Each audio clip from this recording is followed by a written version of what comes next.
All right, welcome everyone. I will call the Wednesday, July 1st, 2026 school board meeting to order. First order of business is what I just did. Second is invocation by Ms. Tina Babin, District 3, and pledge allegiance.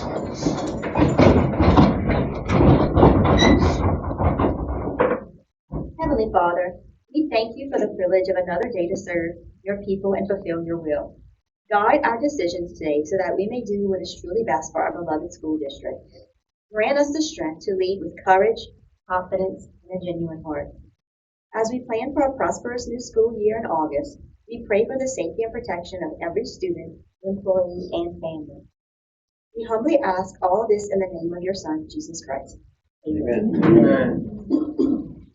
I pledge allegiance to the flag of the United States of America and to the republic for which it stands, one nation under God, indivisible, with liberty and justice for all.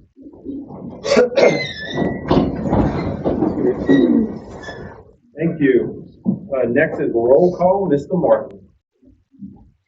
Yes, sir, Mr. President. Mr. Wright? Here. Dr. Gia? Here. Ms. Babin? Here. Ms. Petita? Here. Mr. Duplantis? Here. Ms. Bourgeois? Here. Mr. LaFont? Ms. Wells? Here. And Ms. Sharpton? Here. You have a quorum. Thank you, sir.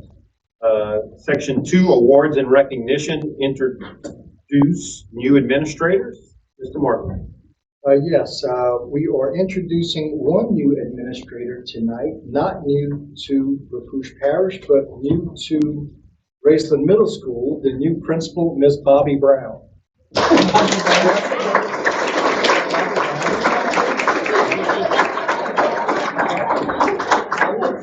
I know her name is Babin. I'm reading Brown.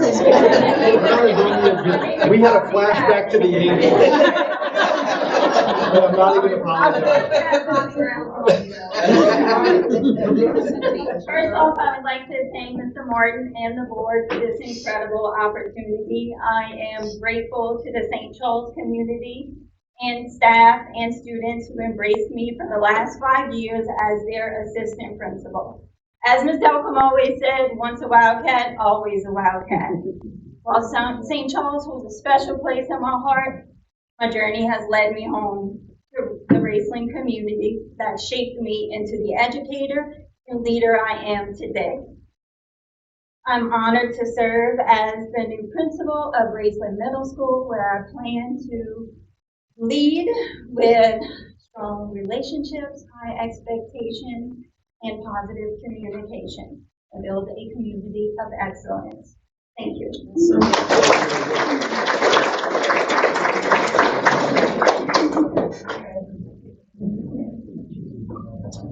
Next item is awards and recognition, student, staff, and group recognitions. Vote. Welcome to our monthly awards recognition ceremony. Every month we are privileged to be able to start each board meeting with recognizing students and staff who are doing exceptional things at their schools and on the state level and beyond. And so tonight is no different. And so we just want to recognize these individuals. Your hard work, your dedication, your talent, your skills, all of those things exemplify the mission that we have here of developing lifelong learners. And we also want to thank your parents and friends, family, and all those who help shape you as well and push you to succeed and do the things that you're doing. So we're going to get started tonight with some staff recognitions, and those will be announced by Mr. Chris Arnold. All right, so we have 4 transportation employees that achieved perfect attendance for the entirety of the school year, all 180 days of their contracted length. So even in the rainy days, foggy days, smoggy days, hot, cold, whatever it was, these individuals, ladies, showed up every day on a daily basis to care for our kiddos and get them to school and back home. So first up, Ms. Kathy Collins.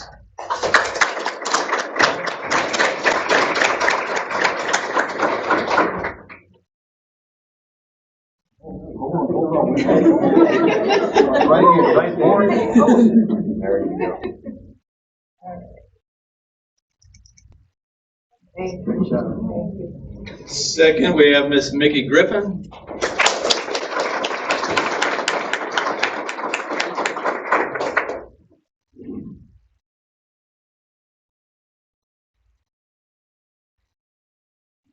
Miss Christina Segura.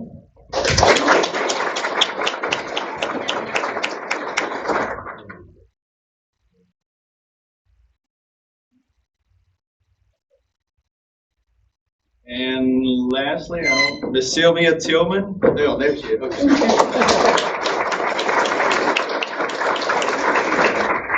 I love the colors. You don't drop a central by chance. He's got jokes over there.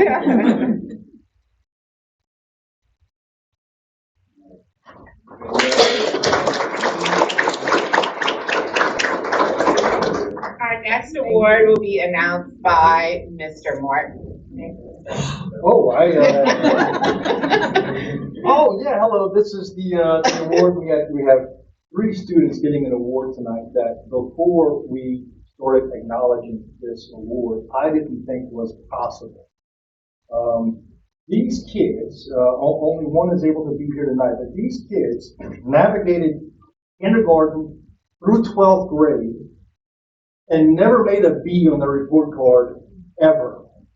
So this was brought to my attention a few years ago by a parent of a kid who had this accomplishment, which again, if you know me well enough to know my background as a kid, you would understand why that's clearly not a possible achievement. But to never make a B on a report card is just a tremendous accomplishment. We have 3 students who achieved that. I'm going to call out all of their names. Only one was able to be here. We know with all the traveling and going on. We have 2 that have come in August. That's Sophia Preston and Ada Young will be here in August. But tonight we have with us Eric Gonzalez from South Africa.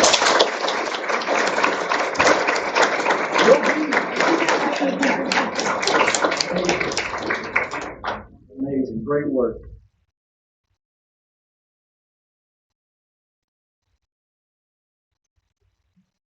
Good job. Yeah, keep it up. Keep it up. Keep the streak going. Okay, and our next award will be announced by Ms. Delcom.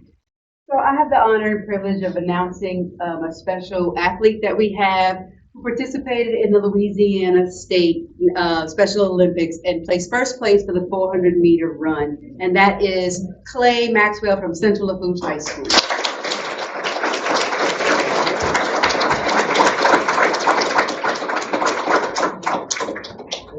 And he is fast. Good job, buddy. Thank you. And our other awards are going to be announced by Ms. Lisa Boudreaux. All right, so the first awards that we want to give are for students that placed at the 97th Louisiana State FFA for Convention and Expo. So I'll call this first name out, and then I want you to listen to all the things I have to say that you won, because it's quite remarkable. So Blaze Rose, Blaze here? All right. Second place proficiency award, Diversified Crop Production from Thibodeau High. Blaze Rose, second place proficiency award, Agricultural Mechanics. And those were both second. This is third place proficiency award for fruit production, and third place proficiency award for agricultural research.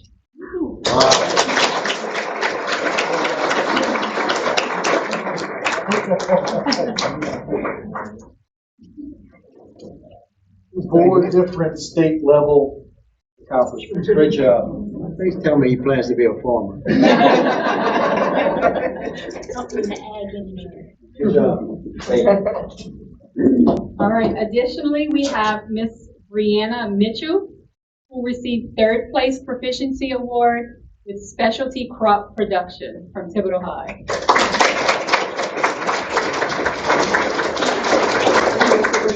Okay, yeah. actually FFA leadership camp. No problem. You can take it for her. You can wear it if you like. You want to take a picture for her? You can send her the picture. Okay. I love it.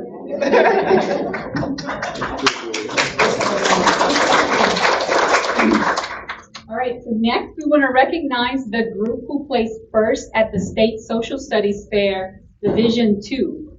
We have Autumn Abear and Susie Billieu from LaRose Cutoff Middle School.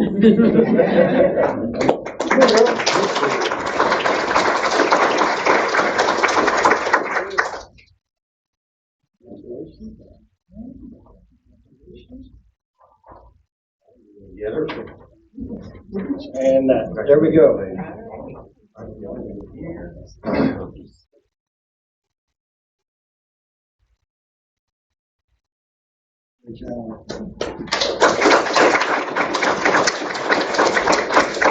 All right. Last, we want to recognize the students that placed first in the Plant Systems Division 4 category at the 97th Louisiana State FFA Agri-Science Fair. That goes to Blaze Rose and Harley Tabor from Thibodeau High School.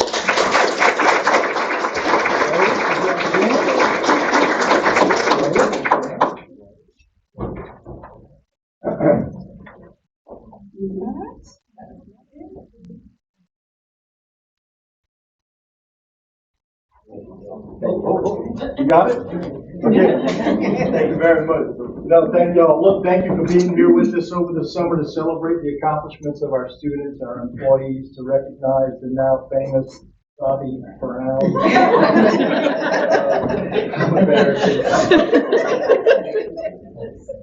Bus drivers, what time does your morning start? 4:30. What a long day.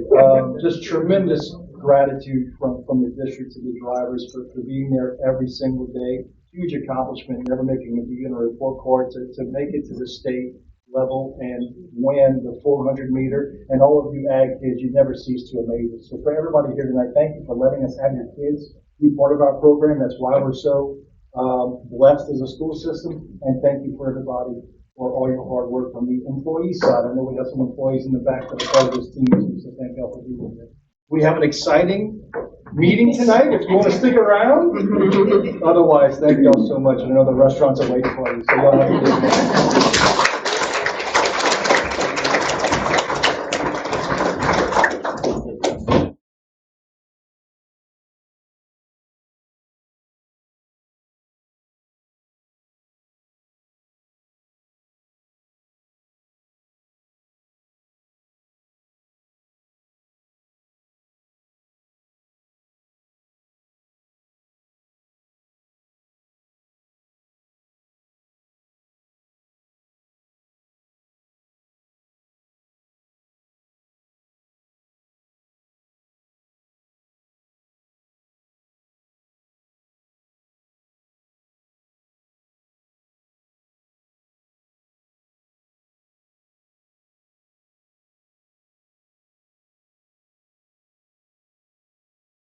Approval of minutes and observances and proclamations.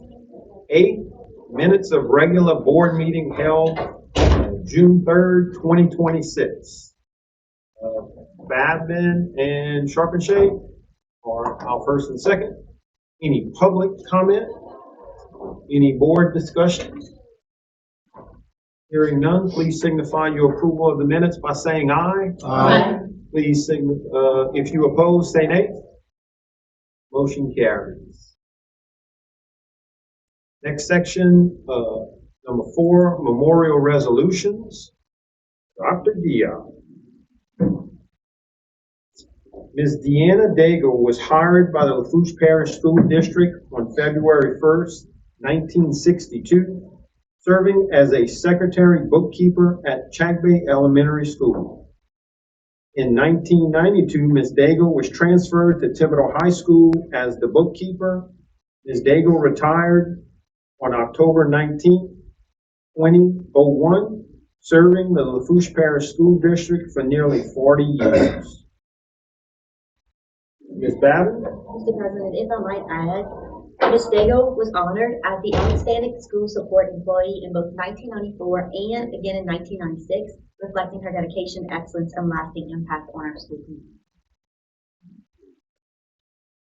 Next memorial resolution, Ms. Fertitta.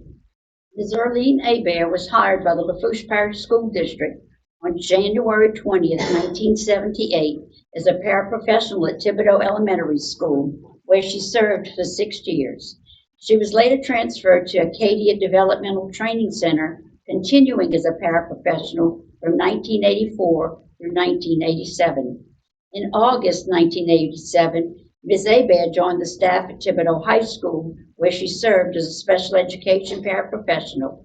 Ms. Hebert retired July 30th, 2004, serving the Lafourche Parish School District for 26 years. Ms. Fertitta.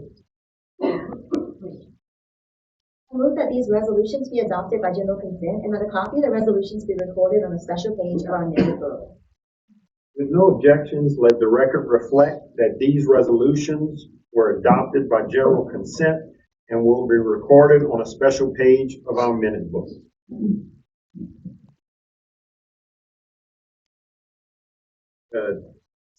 Item 5 takes us into committee meetings. I'll go ahead and read our public participation policy. For members of the public who wish to speak on an agenda item at the board committee meeting may do so by completing a public comment card. Those are the blue cards that are sitting at the end of this table, and submitting it to Mr. Martin as the official recorder. On that card, typically you can write comments that you wish to speak or that you just in for or against whatever item that is as you identify that item. When an individual is recognized to speak on the agenda item, that individual shall come up to the mic, limit his or her comments to the matters that are strictly relevant to the agenda item, and the president always reserves the right to stop any comments that may be deemed unnecessary or off topic, so to speak. Individuals in this meeting will be limited to 5 minutes of speak time. We ask that you collect your thoughts, know what you want to speak about. That way we do things in an efficient manner.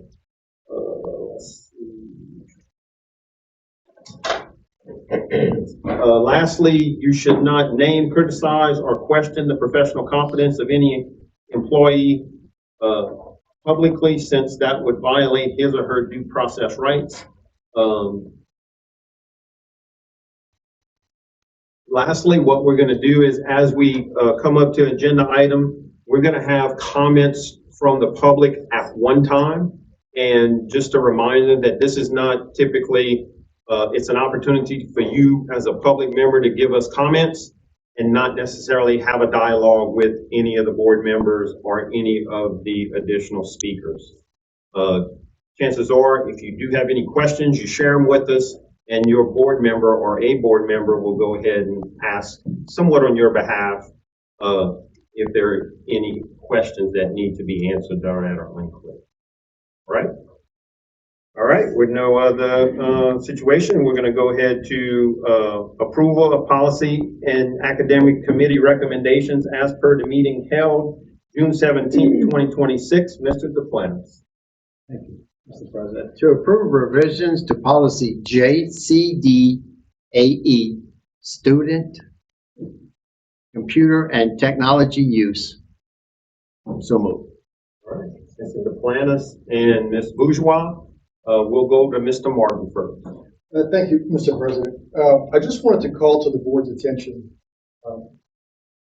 the driving reason behind this topic being before you tonight. 1 year ago, the state of Louisiana, through the legislative body and then signed by the governor, passed Act 313. In Act 313, the following is stated. Effective beginning with the 24-25 school year and thereafter, no student shall possess on his person an electronic telecommunication device throughout the instructional day. If a student brings an electronic telecommunication device in any public elementary or secondary building or on the grounds thereof during an instructional day, the instructional device shall either be turned off and properly stowed away for the duration of the instructional day or prohibited from being turned on and used during the instructional day. That is state law. Your policy today is in line with state law. However, when implementing this policy a year ago, we defined the instructional day really strictly by saying that for high school campuses, the instructional day would be those periods that students are in class receiving instruction. The request coming before you, or the request that came before you at the policy committee by the high school principals was to redefine that instructional day so that it would be from the time students are checked into the campus to the time that they leave, which would remove the 4-minute gaps in between class and the 20-minute lunch period from being absent from the legally required instructional day. And so I say all of that to say that in many of the conversations that have been had since this policy amendment has come forward, many of the concerns have been, as an example, I would like my child to have access to the phone all day and it be turned on so that I can communicate with them at any given moment. Your policy cannot read that way and be compliant with state law. State law now prohibits the phone from being on their person and on during the instructional day. So the conversation tonight really is about those definitions of the instructional day in between the class periods and the lunch. And so I just wanted to bring that to everyone's attention to understand that there is, in fact, legislation driving a lot of this. The state took this on a year ago, and so it's important to keep that in mind as we make these decisions.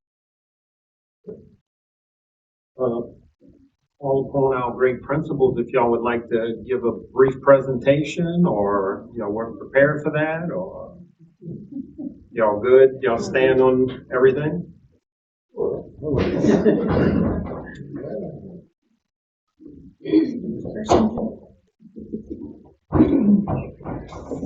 Good evening again. How's everybody doing tonight? So first, introduce yourself. oh, my name's Zach Hill. I'm the principal of Central Lafourche High School. I was at the committee meeting a couple of weeks ago, and I spent a week in Disney World, got a little refreshed. Now I'm back in action. I think kind of echoing what Mr. Martin said, when you look at this, it doesn't seem like it's something that gets in the way. And I'll speak on my trip that I took last week to Disney World as an example. So I took my cell phone and I placed it in my backpack because I had 4 Walla water bottles, I had popcorn buckets, I had the whole shebang. And I didn't reach for that cell phone one time. I was with my people. I was doing what I needed to do. Didn't reach for it. Sometimes I needed to check a wait time or something like that and see what it was. So I would take it and put it in my pocket. When it was in my pocket, the urge to get on that phone and dismiss myself from my family, my kids, and to check a notification or check whatever it is, I think it was kind of overpowering. And I thought about that last week because the principals and I kind of have been working on this the entire summer. Just our plan and kind of what we would do.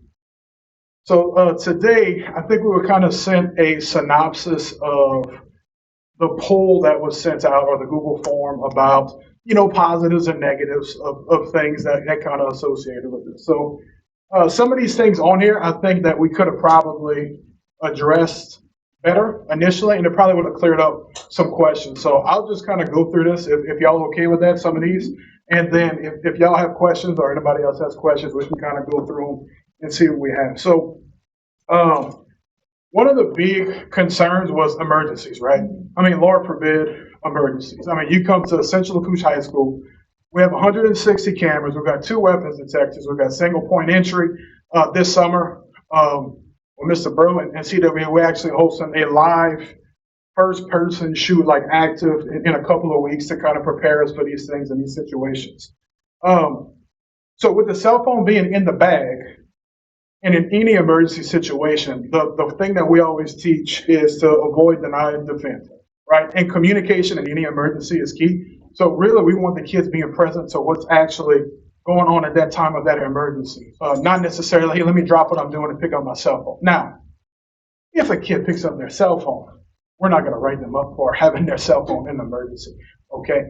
That's just absolutely inexcusable. We understand in those situations, okay? And just like what we do on a daily basis when we process discipline, okay, there are instances of different case-by-case scenarios where you have to give understanding and treat things certain ways. So I just wanted to address that one because I think that was kind of a lot of things that we actually saw with the emergencies and stuff like that. The medical needs and monitoring, okay, that doesn't change. Okay, I know we have a lot of students with like Dexcoms that are diabetic. We have students who have special needs where they need headphones and things like that. Of course, that overrides all of this, right? The medical needs and their actual needs actually kind of goes on top of all of these things. The daily coordination and logistics of the thing. So you got club meetings, you got band practice, you have this stuff there. I think starting this year, we kind of started this communication, don't remember exactly the next part, where we actually communicate, I'm sorry? Matrix. The matrix, communication matrix, where we actually, we pretty much communicate every single thing that happens when you look at emergencies or things like that. And I think that the clubs, kind of like whenever I was in school and things like that, kind of old school, is more stress on the afternoon announcements and the coaches doing a better job of communicating with their parents. All of them have the means to do this, and they do to it, but I think sometimes we take it for granted because they do have the cell phones on, and the kids could easily pass that message along as instead of the coach actually doing it for them there. So I really don't think that's a huge part of this because I think that can be cleaned up and tightened up. The financial liability of this whole thing, I think we talked about it at the committee meeting. Those damages and stuff, that falls on the school to have to be liable for that stuff. I actually had a student for leak testing that had an Apple Watch that was damaged, and it was one of our faculty members that was handled. It wasn't anything like negligent. It was just an accident. Okay, Central Lafourche covered that. Okay? That kind of goes if they had those damages. And the next one, punitive over enforcement. I think the initial first push for these cell phones, like we talked about, school for the kids starts on Thursday, Friday. So giving them this opportunity to actually see what we're doing and then enforcing it on the Monday, I think it aligns a clearer vision and expectation for it. To know that there's only one rule as opposed to many different rules throughout the day, I think it'll give them a better opportunity to kind of address that one exact time. And then some of these other things, the loss of educational tool / utility. For a long time, we didn't rely on some of these things to be able to operate. And I see lots of other districts, and I've been in other districts that are having, and I've seen it. There are other ways that we can do things as opposed to being able to take out our cell phone. They do have Chromebooks available to do.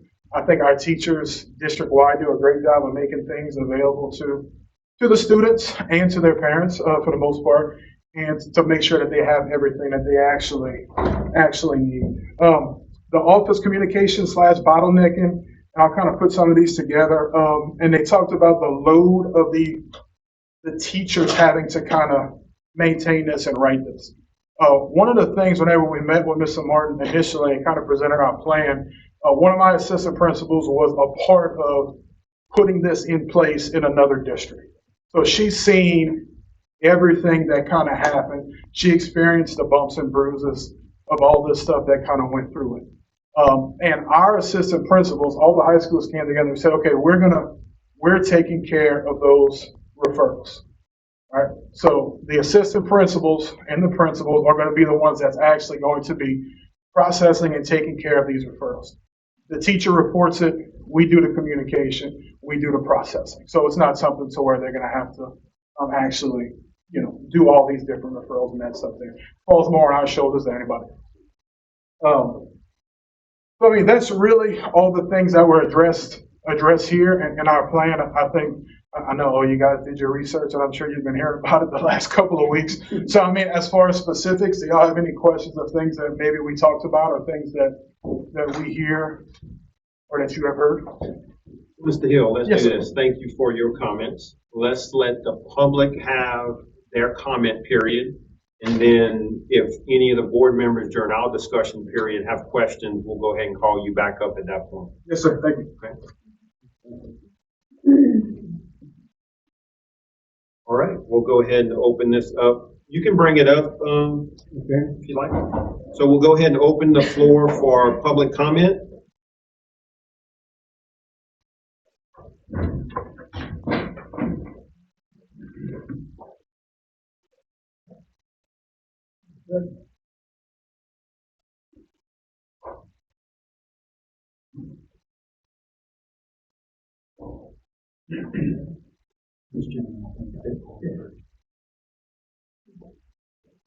All right, Mr.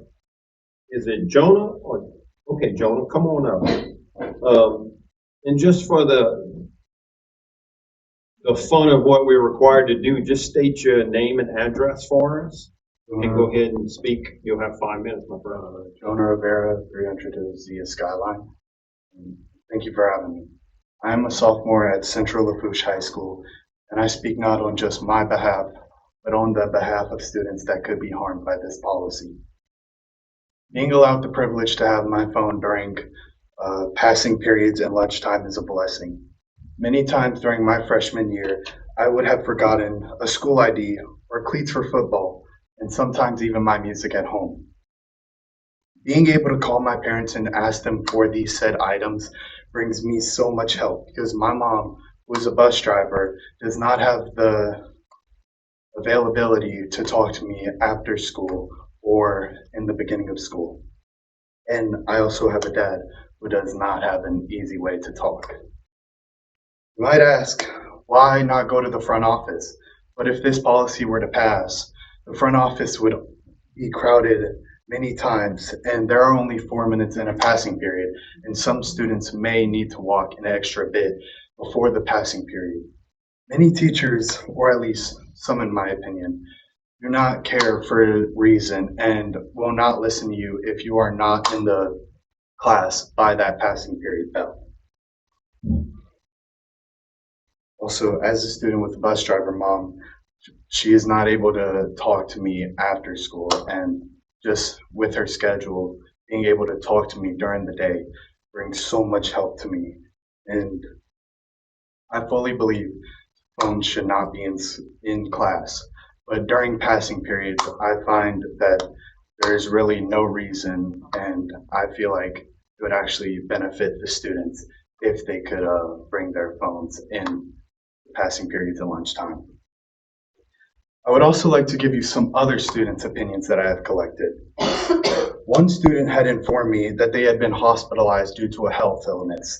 So whenever they returned to school and had given the school their doctor's emails, letters, and medication, the school had declined it because it was not based on a timely schedule, but was based on whenever they felt that health illness coming, they would take their medicine. With them being able to contact their parents to bring the medicine, they were easily able to focus during class and they could function. With this ban, they would not be able to function during class since they have no ability to text their parents for their medication as the school declined it. I would also like to speak on the behalf of women because sometimes they may need to call home for either medication or a change of clothes due to either cramping or leaking for their period. And a lot of women would want to be spared the embarrassment of having to go in front of adults that they are not familiar with. And they just want to be able to call their home and ask for their needs. Many students also need their phones as a sort of anxiety relief. and as they struggle with out of school problems. Being able to stay updated with those problems, they won't have to be so stressed during the day, and they will actually be able to focus during class, and it would lead to a better learning environment for them. Another student had also informed me that an emergency had arisen during the day with their family, so they immediately had to text their parents due to said emergency. The ban would lead to people not being able to be updated in emergencies and could lead to dangerous things that could have been resolved with just a simple text or call during a passing period or lunchtime. One thing I would also like to say is that we are in a generation of students that don't care. This change will only punish the good students that truly care for their education, as the students who don't care for their education will still find ways to bypass this policy and will just get on their phones no matter what. Changing this policy would bring us more of a harmful learning environment and not a benefiting learning environment. Thank you for your time.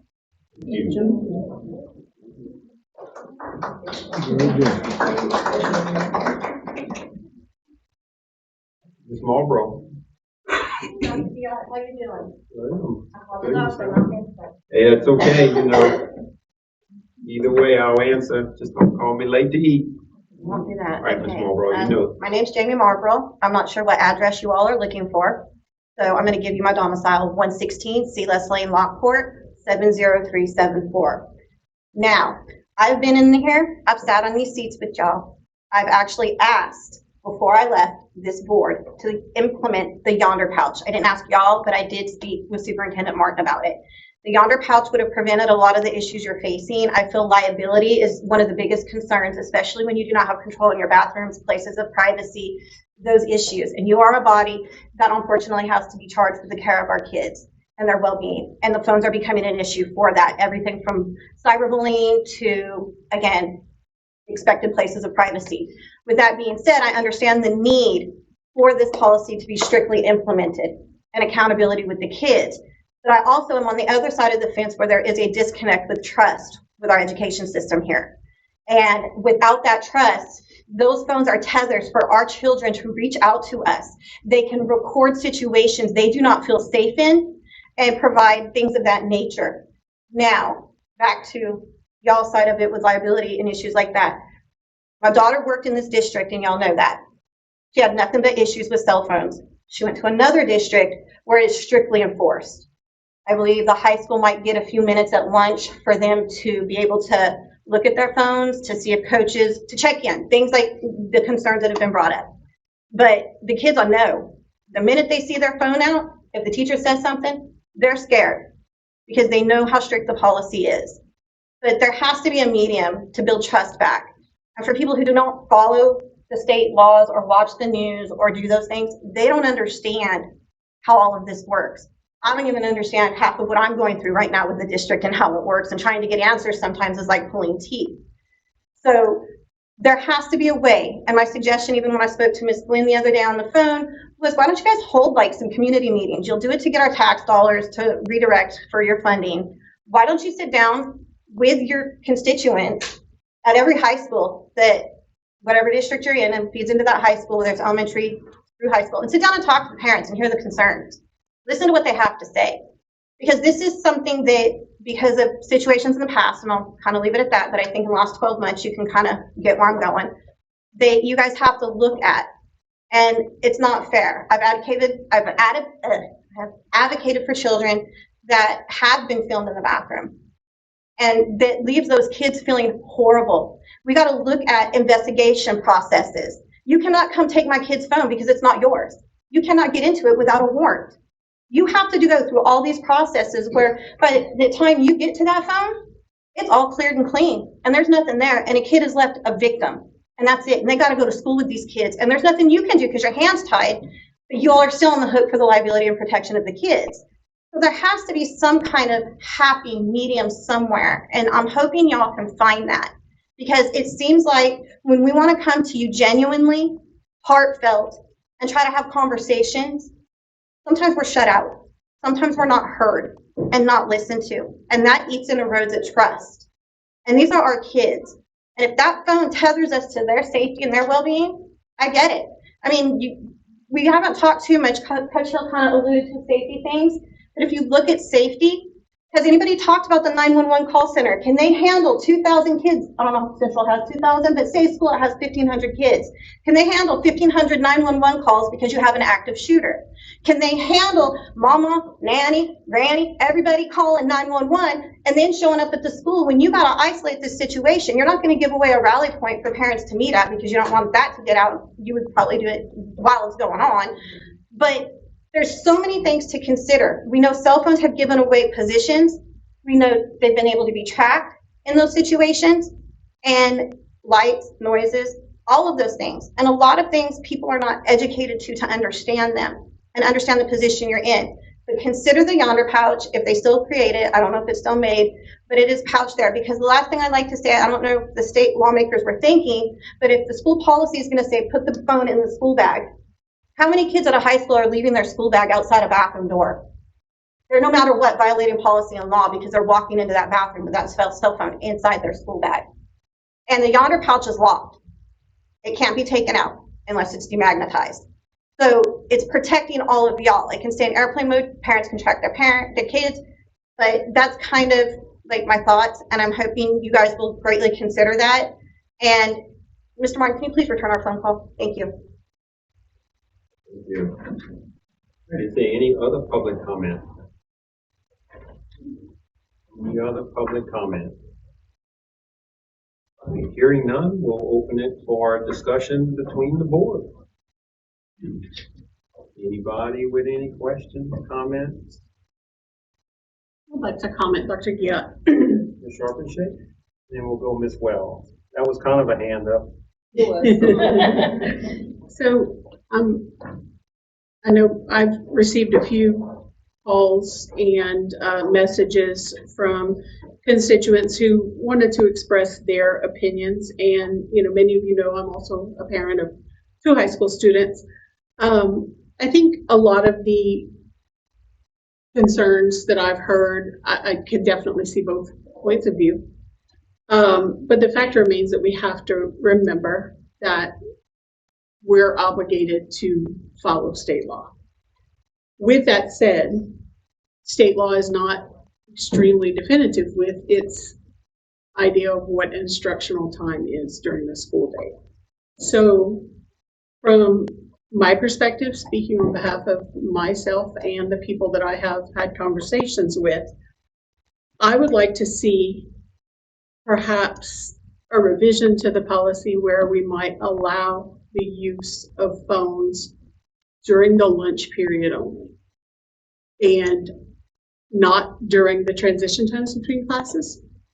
I feel like those are so rapid and rushed as it is. We've got 4 minutes to get from sometimes clear across campus. It's already, you know, a cattle call, and being on your phone as you're rushing, frankly, is a safety issue from my perspective. I'm sure there have been many collisions. So, but recognizing the need for updates, emergencies, different things like that, I think that perhaps we could look at trying to allow access during the lunch period for that safety of mind. But I would like to see the state law followed within the classroom time as well as the transition time, and that, you know, we have strict enforcement of not only our policy but what in fact is state law. So that's my 2 cents. Well, So I know a lot of social media, we saw distrust, like Ms. Marlborough said, between parents, kids, and the school system. I did look through over the 1,000 comments that the public filled out on the surveys, and I did take notes, and a majority of it was emergencies. The people who didn't want this to go through, it's because of emergency situation. And like Mr. Hill said, I mean, if that's what the case is, you know, you're not going to get written up in an emergency if you pull your phone out. I think that's where a lot of the parents had the problem with it, and if it is in an airplane mode and it can be like 360 can be on while they're following the child throughout the day.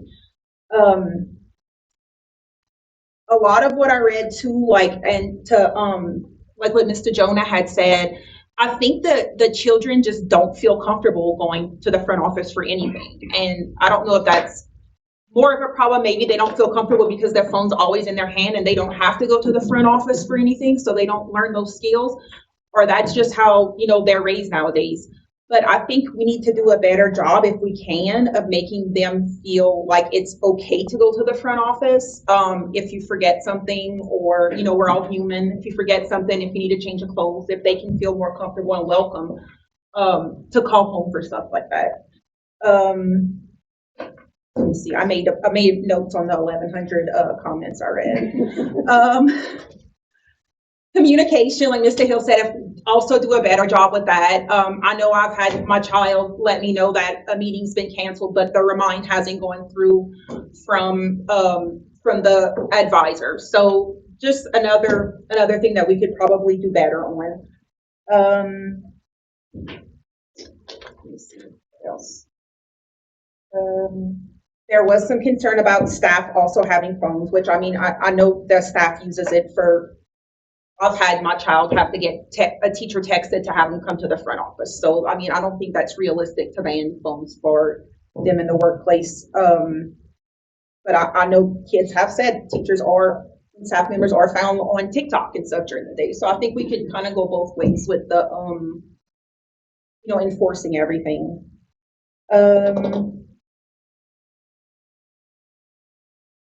Yeah, I think there was a lot of anxiety comments about children feeling anxious during the day and wanting to reach out to family members. But I think if we can, like, do maybe a better job at the school system of making them feel comfortable, that would help a lot.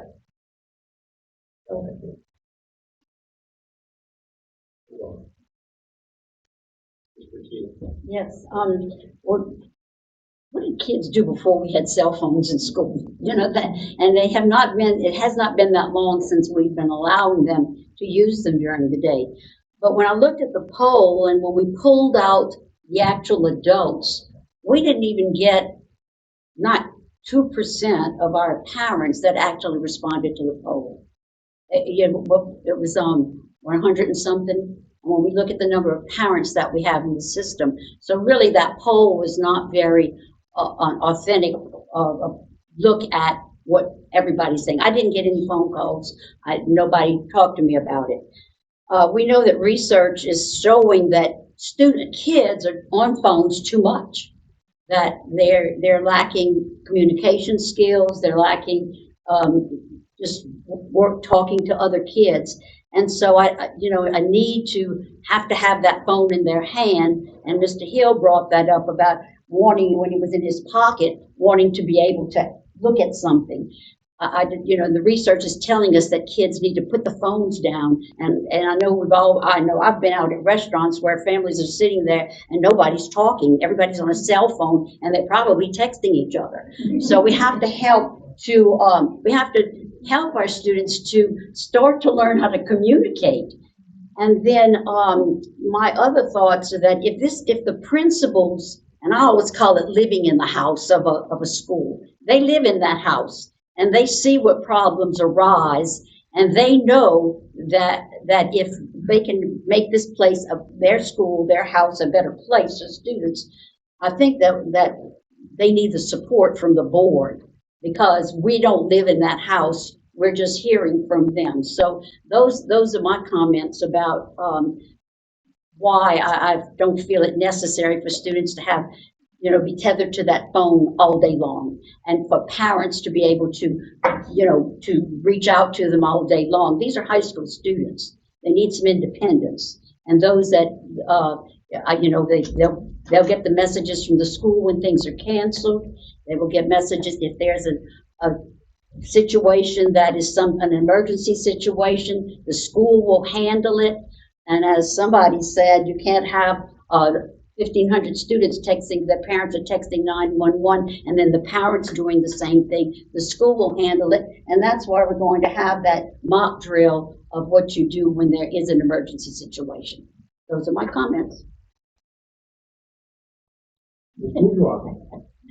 Yes. First and foremost, as board members, we definitely want to follow the state law. Right. I think a lot of concern is the unknown, both from parents and students and us. A lot of what ifs this happened, what if that happened. But on the flip side, what if this turns out to be a great thing? So we have to look at both sides, and I feel like we should, like Ms. Petita said, support our principals, not just because they came up with an idea. If they come up with a bad idea, then I wouldn't support them. But we do have to let them try this. We can, if it fails, we can always go back and amend the policy. But all the what ifs makes me also, like I said, on the flip side, what if this is the thing that helps those students with that anxiety learn how to cope with it because they don't have their phone right there, you know, and right, people are human and they forget things. But what if it makes them more responsible and they come and not learn how not to forget those things? So I'm on the fence about the what ifs because I'm always trying to look at the what if, the better part of it. So, like I said, we could always change the policy, but I feel like I've always been a proponent of educating the whole child. That's why I love sports and the arts. This is kind of like us educating the social side of the child. So I'm definitely in favor of supporting the policy as they have presented it. Okay, I just want to take on a different perspective here. I don't want to debate the policy. I want to say thank you. First, Jonah, thank you very much. You were very brave to come and speak to us. That's not an easy thing to do, and you did a wonderful job doing so. Thank you. I appreciate that. I want to thank Dr. Giat and Mr. Martin because at the committee meeting, I was the person who asked that this be publicized because I did think we needed the opportunity to have information from all of our stakeholders, not just us. It needed to be out. People need to know that we were discussing this. This is a way of life for people today. It's people are ingrained that they have this phone. And so I do appreciate the fact that we did do a good job publicizing it. I want to thank Ms. Tanya Bolton, our public information officer, because she administered our survey, she collected the data, and she presented it to us in a timely manner. We had a great amount of time today to be able to look at those results and go through and be able to come to the table with how we were going to vote. I also want to thank our principals. Thank you very much. You guys have done a fantastic job on going through this top, bottom, left, right, and making sure that you left those stones unturned. Thank you. I do appreciate you. But I also want to thank my constituents. I had many constituents reach out to me. My phone has been busy. Good thing I'm on summer break. My phone has been busy. With that being said, I had teachers, parents, no students, just so you know, no students. The teachers and parents reached out, and we had great conversation. And it's something that I really appreciated. And I'm going to be honest with you, tonight, my vote is going to reflect what my district wants me to vote. Again, I appreciate everyone. Thank you all so much for all that you do. Yes, I'm on it. Mr. Bob, Ms. Marlboro, thank you. How do you say that, pouch? It's called a Yonder pouch. Okay, I think all parents should purchase one anyway, especially at night. Put them in there, zip it up, and give it back to them in the morning. Mr. Jonah, thank you for your comments.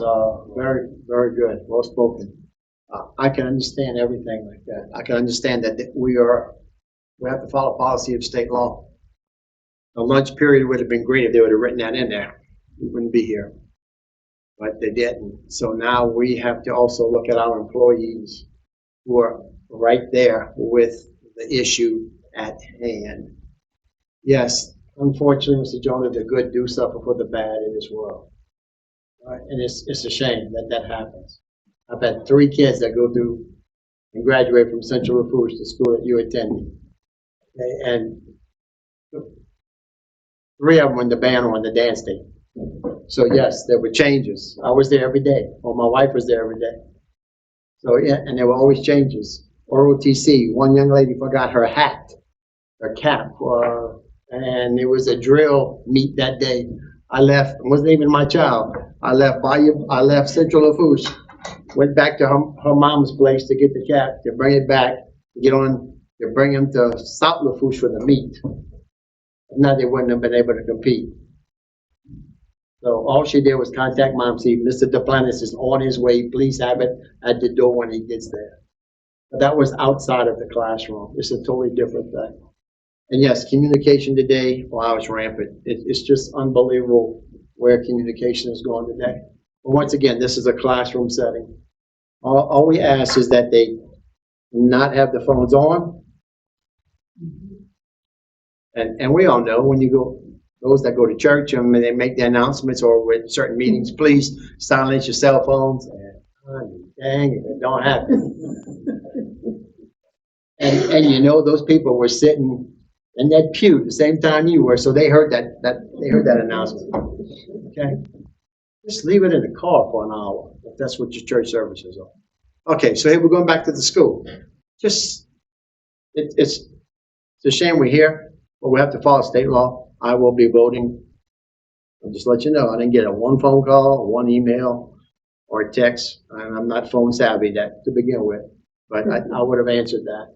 I did read over Tanya's remarkable computation of the yeses and the nos and what's good, what's not so good, why are we doing this? Unfortunately, we have to go on policy and procedure here as a board. But thank you for everything that y'all do, everything that y'all support, public and teachers, students as well. But unfortunately, at this point, I will let you know that I will be voting yes for this policy to be enacted. It doesn't mean in the future, and I only have 6 months left, if you want me to vote on it, that we could change it to the lunch schedule where maybe we could meet half and half. But we also got to get the lawmakers on board to understand the same thing. Maybe a little leeway, may go a long way, but until then, we have to pretty much follow what state law says.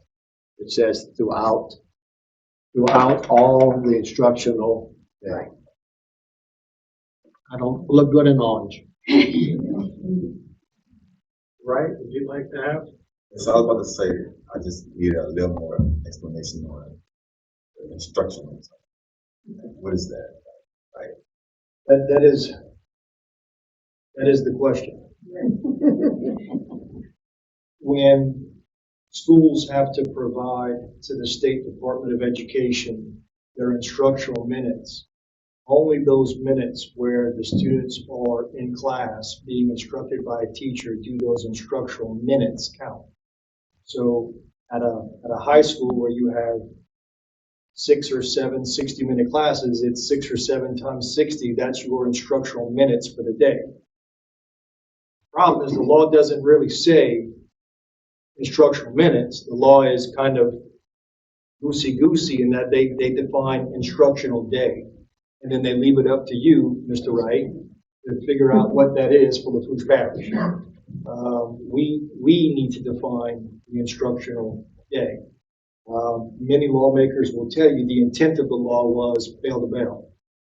And they'll tell you that.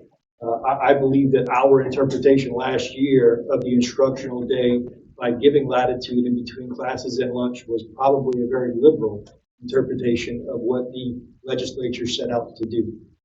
That is Jared's opinion. I'm not giving him legal advice. So only Mr. Amity can do that. So let's stop right there.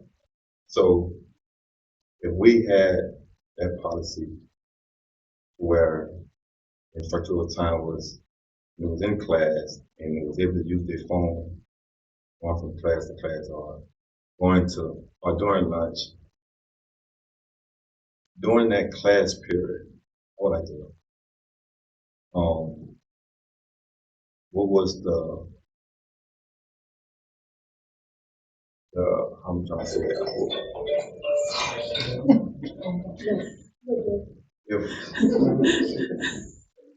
Like, what was the data behind, like, what, like, is being written up during that? Yes, sir, Mr. Wright. That's a very good question. And while Mr. Hill's walking up, I'm going to tell you that it was a struggle last year. That is what drove these three principals to approach me.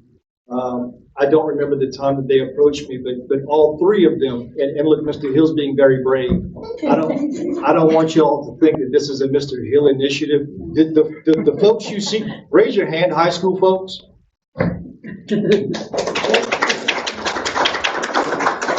This isn't Mr. Hill's hill to die on.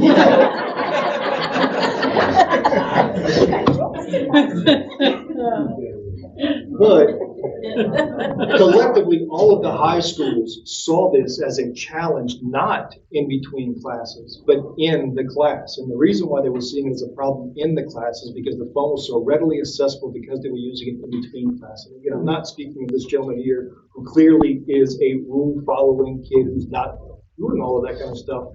But when you have 1,400 children and 1,400 phones and 32 kids walking into third hour and they would just listen to music on their phone, that's when 5 minutes into class and I get a snap message from my girlfriend and the temptation to go look at it becomes really, really great. But I'm going to let Mr. Hill elaborate. Yeah, so Mr. Wright, I think that the thing we have to keep in mind is that we would, in a perfect world, we would like to say that all the communication and the notifications and everything stops after the bell rings, but it doesn't. It continues to go off. So it kind of carries on, which is part of the always want to see what it is and what's going on. But when you look at the discipline part of it, it was number 2 at Central Lafourche High School. It accounted for 1/3 of our referrals. And it's the same thing with Thibodeau High School. With Ms. Plaisance, it was with Allison, it was about 15%. I'm sorry, Allison, it was about 15%. So it was a pretty substantial portion of our referrals for the school year. So, do you feel the number going to go down? I think the number will go down. I think kind of what you see with our numbers, you can expect an initial influx, but over time, a decrease over. And that number will not only reflect on the discipline referrals, but also I think the social emotional needs of the students and also the academic side of it. My second part about the policy, I'm going to be 100% honest with you. I don't like being put in a box. Don't judge me on how others are. Because you may feel one way. I mean, I don't feel that way. You know, because you may have the urge to want to check your phone. I may not have that same urge. And I feel that we are putting our kids all in one box. We send all in the same way, and that's not the case. A lot of kids have social lives, you know, outside of their phone. So that's one thing I don't like even from the guy speaking. That's a lot. We got a lot of kids that can speak like that and feel that way. And I feel that we're not seeing our kids as we say our kids are. These bright kids, these smart kids, mature kids. And tough one. I have, heard on both sides, like some that's for and some that's against it. I just wish it was overall, and it's everybody will be against it.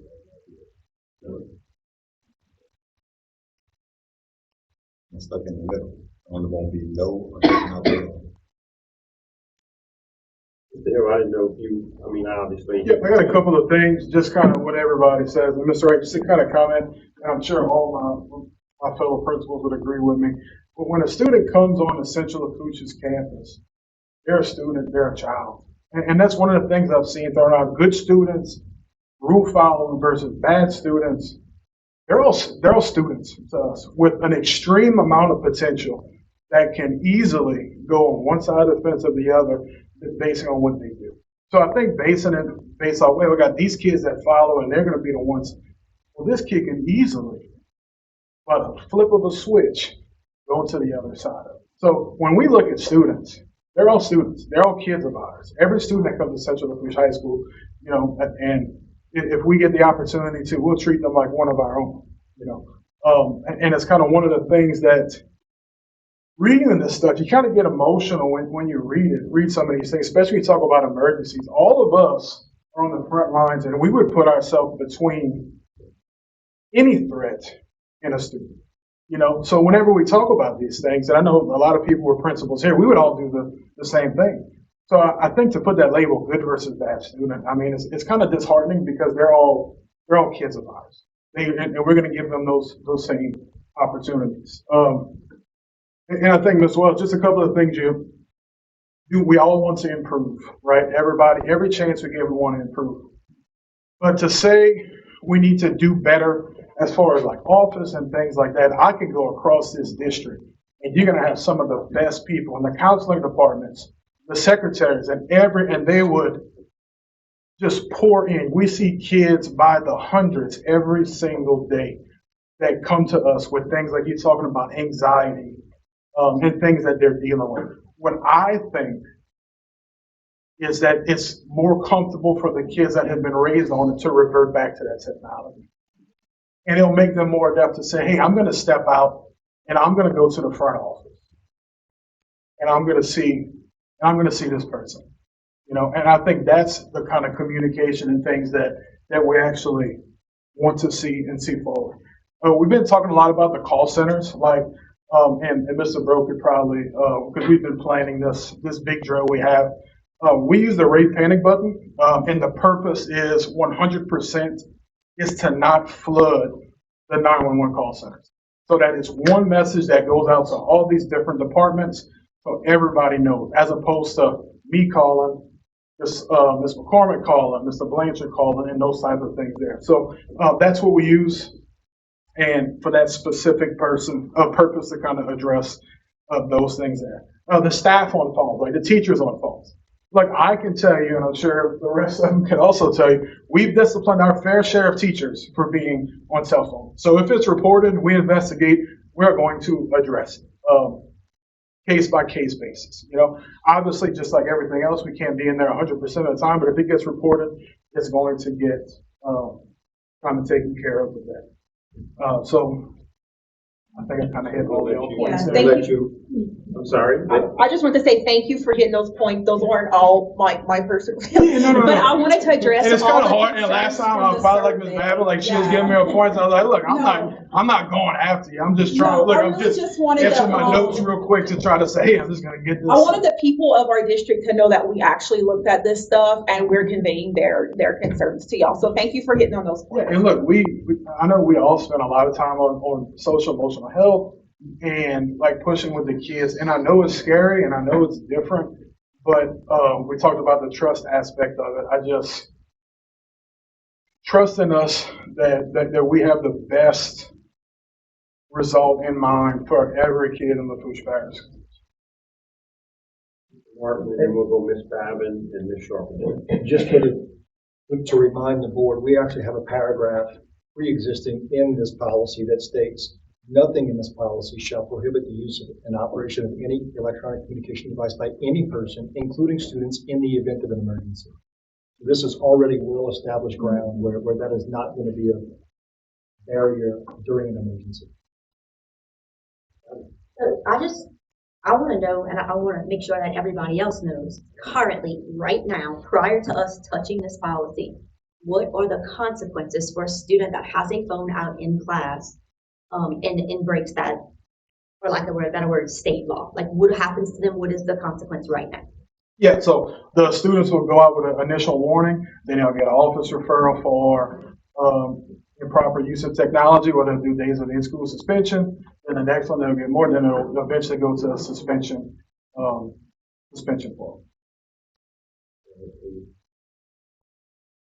What is the recommended that we would go to?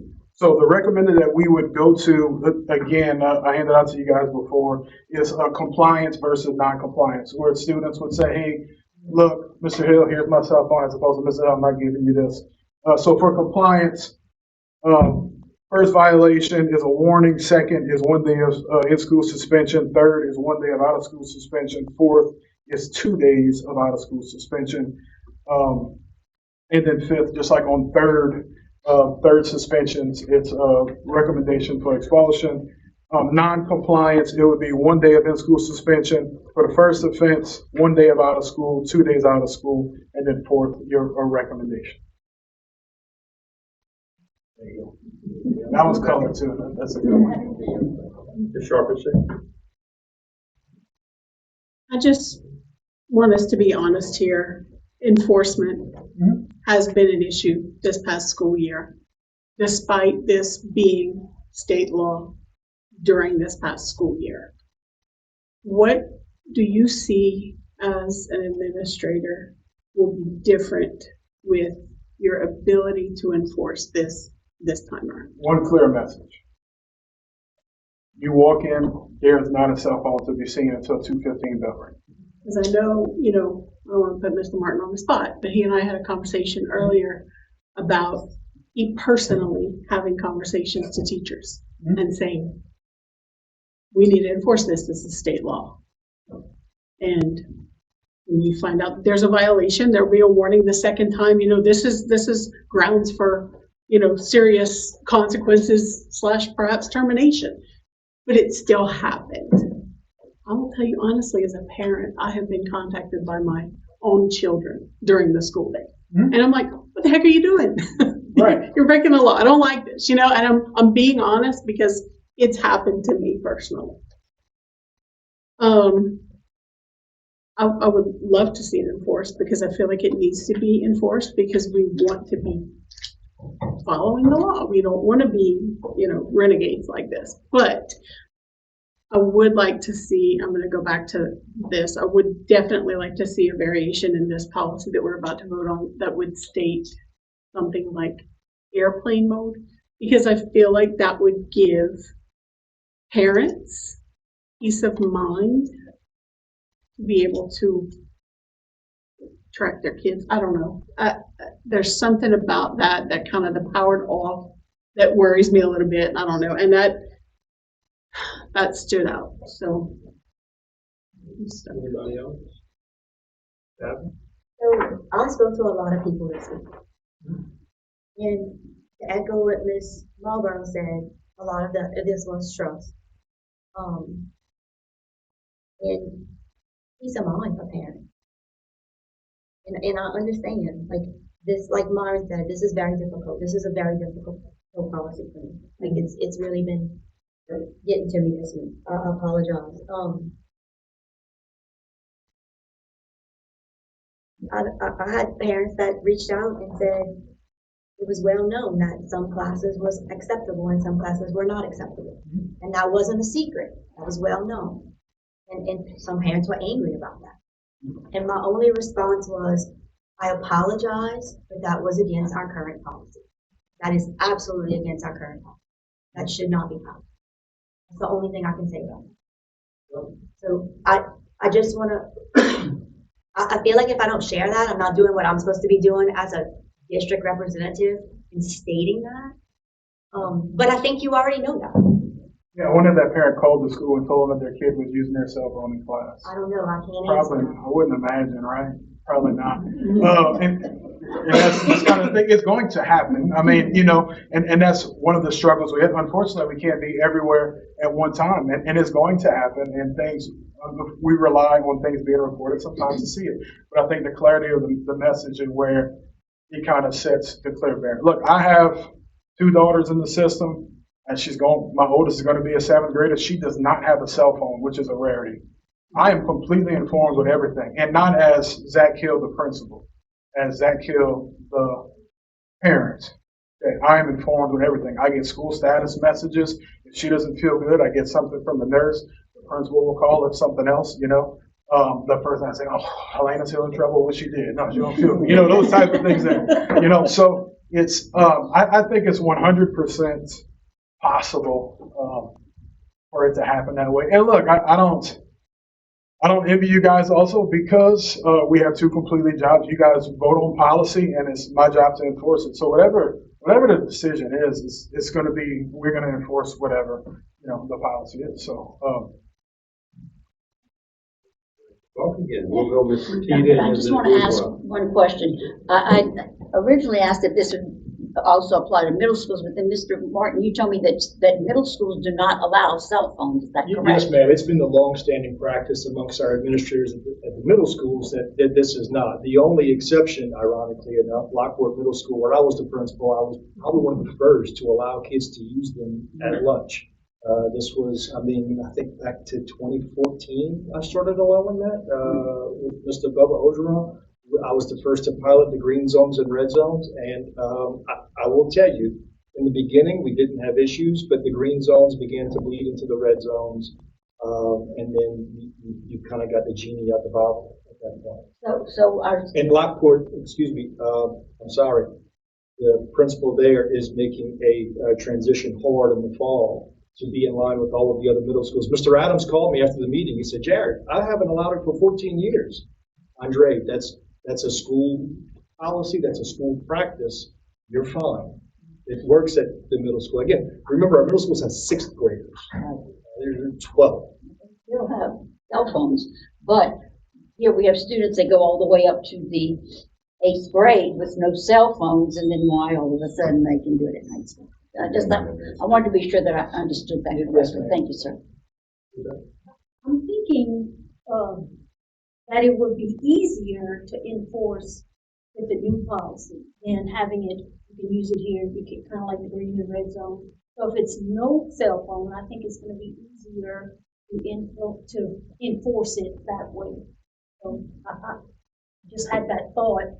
And this is a policy that to me is educationally sound. That's why I'm in favor of it, because we are here to educate the children, and I think this will help us educate them a little bit. Mr. Martin, do we know around the state, just out of curiosity, like, does anybody else interpret it like us, or the majority of the school districts interpret it how it's meant to be from I'm Bell to smiling because I think we're the only one that initially adopted as liberal a policy as we did last year. That's a very good question. Everybody's commenting on their districts on the Facebook, and they're not allowed. All of the surrounding districts have strictly forbidden them from the beginning to the end. We are the only district I am aware of that has been as liberally defining the instructional day as we have. Well, I'm wondering, like, if somebody, let's say we get audited or however that works, and are we really interpreting it wrong? I don't know, and I will tell you, I hope that Mr. Duplantis was saying that he doesn't look good in orange in jest, because I suspect that if we're not compliant, we'll just get a letter saying, stop. Yeah. Okay. I was just curious.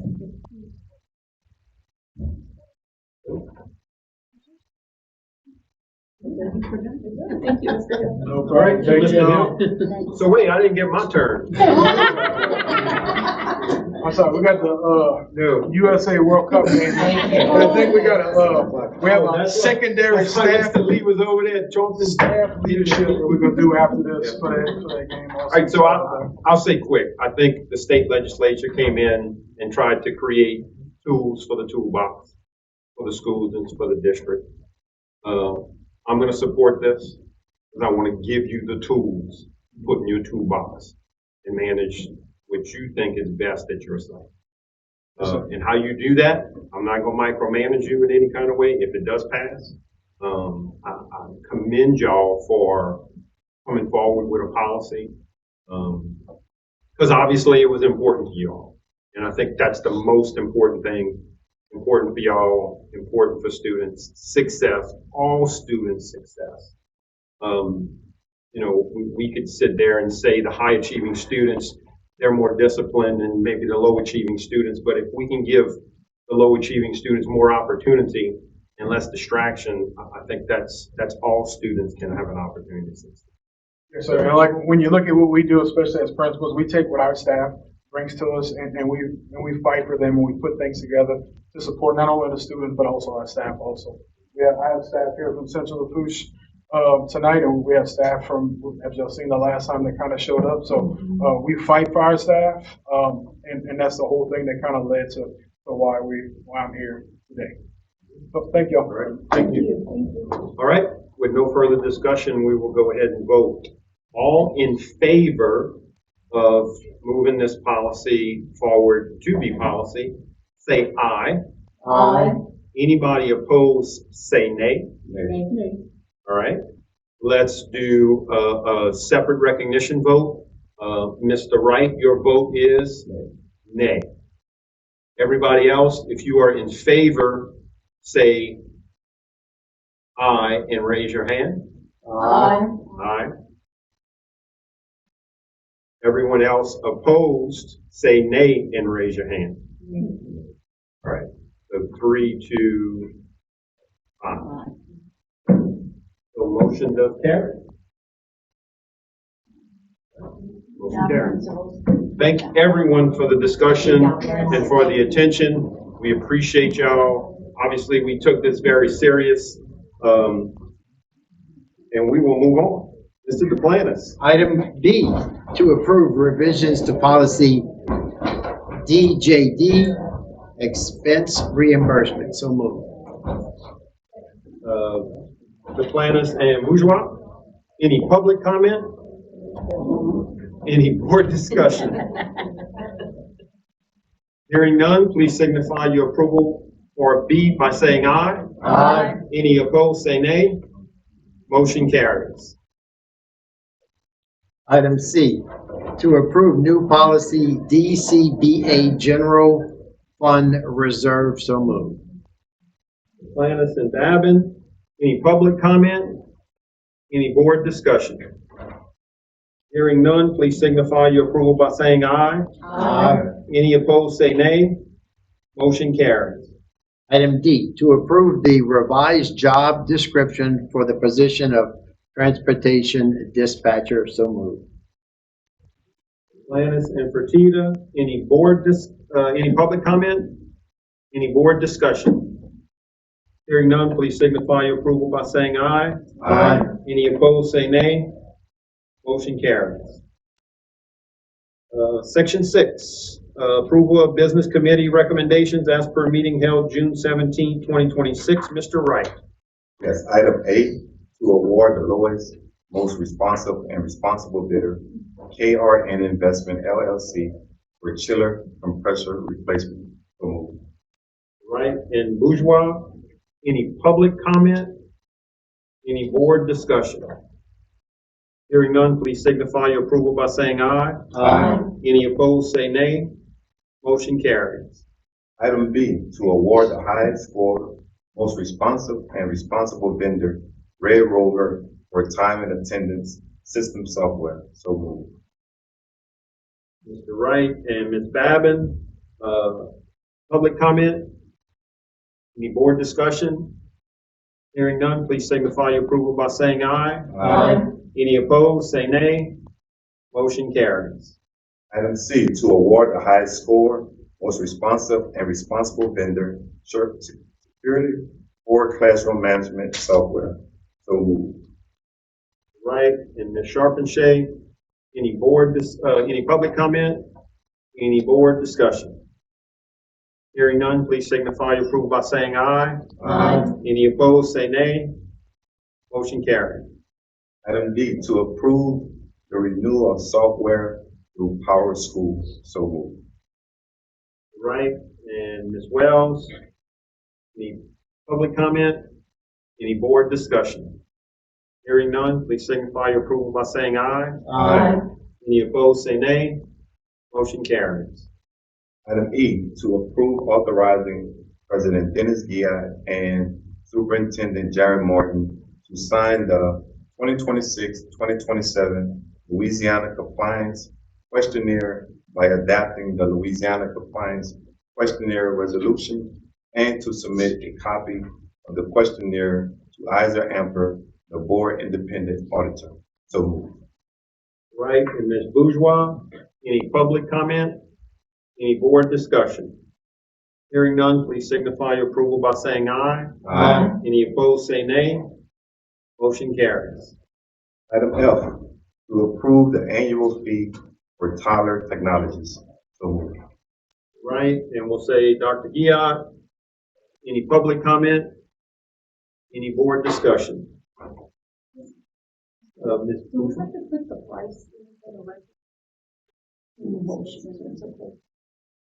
Yeah, I think it's all. Any public comment? Any board discussion? Hearing none, please signify your approval by saying aye. Aye. Any opposed, say nay. Motion carries. 7, approval of Land and Facilities Management Committee recommendations as per meeting held June 17, 2026. Ms. Sharpenshay. Thank you. Item A, to approve a change order request in the sum total of $21,304.40 for additional chilled water pipe insulation for North LaRose Elementary School's hydronic piping insulation project. So moved.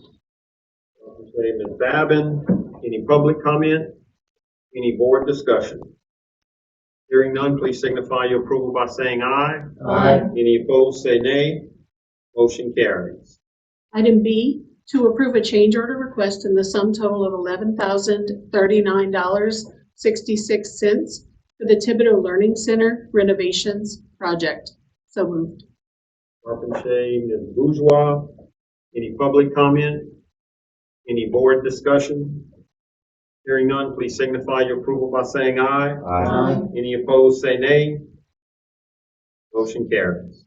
Item C, to approve a change or order request in the sum credit of $7,187 and to add 37 days for the Lafourche Parish School District Transportation Center project. So moved. Sharpenshay, Mr. Duplantis, any public comment? Any board discussion? Hearing none, please signify your approval by saying aye. Aye. Any opposed, say nay. Motion carries. Item D, to approve a low bid from Levitt Mechanical Contractors Incorporated for the Thibodeau High School sanitary piping renovations project with a base bid of $214,000, rejecting alternate 1 and accepting alternate 2 for $60,000, to reject alternate 3 plus a design fee of $31,160 for a total project cost of $305,160. So moved. Sharpenshay, Ms. Fertitta, any public comment? Any board discussion? Hearing none, please signify your approval by saying aye. Aye. Any opposed, say nay. Motion carries. Item E, to approve a change order request in the sum total of $108,574.18 and add 93 days to the Lafourche Parish School District Stadium Repairs Project. So moved. Sharpenshay, Mr. Wright, any public comment? Any board discussion? Hearing none, please signify your approval by saying aye. Aye. Any opposed, say nay. Motion carries. F, to approve a request for Thrive Bayou Region to waive the fees for usage of Thibodeau Middle School for a 3-year period. The requester would be responsible for the $300 damage deposit and custodian fees. So moved. Sharpenshay and Ms. Babin, public comment? Any board discussion? Hearing none, please signify your approval by saying aye. Aye. Any opposed, say nay. Motion carries. G, to approve a request from Camp Moolah to waive the fees for usage of Thibodeau High School for a 3-year period. The requester would be responsible for the $300 damage deposit and custodian fees. So moved. And Ms. Sharpenshay and Ms. Wells, any public comment? Any board discussion? I just make one comment. I know he wasn't here. We had committed, he was on vacation, celebrating the anniversary, but truly wish you guys would. Press on. My friend, I don't think you need to, but you are welcome to. We'd be happy to have you. These are cool. All right, any other board? I Yes, just want to say please. both of them, Thrive and Campbell, are both in the audience, and thank you for being here. And we appreciate what y'all do. All right, please signify your approval by saying aye. Aye. Any opposed, say nay. Motion carries. Thank you all. 8, tentative dates for future meetings, committee meetings, policy and academics committee, business committee, and land and facilities management committee, Wednesday, July 15th, 2026. Our regular board meeting will be again on Wednesday, August 5th, 2026. And now we're going to go ahead and consider executive session, considering executive session to review the cumulative evaluation of the superintendent for the 25-26 school year in accordance with policy CEI, evaluation of superintendent, and revised statute 4217A1. Petita and Sharpenshay. And the time is? 7:31. All in favor of going into executive session, say aye. Aye. Any opposed, say nay. All right, motion carries. Thank you all for withstanding our meeting.